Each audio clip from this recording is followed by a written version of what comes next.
If I forgot to read Surah Kahf on Friday before Maghrib, is it okay to still read it after Maghrib with the intention of getting benefits?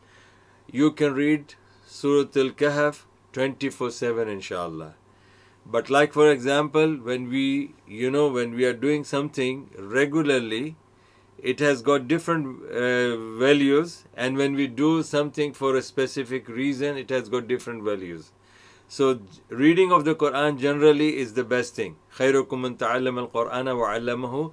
The best amongst you is the one who reads the Quran and the one who learns the Quran and the one who teaches the Quran. So that is not limited to any particular time. But specifically, yes, you read certain things before Maghrib, you read certain things after Maghrib, you read certain things in the Fajr prayer, you read certain things in the Jummah on Jummah, like that. So they are specific with the specific reward. And inshallah, if you read Surah Al-Kahf now, inshallah, you will still get the reward because Allah subhanahu wa ta'ala knows your intention.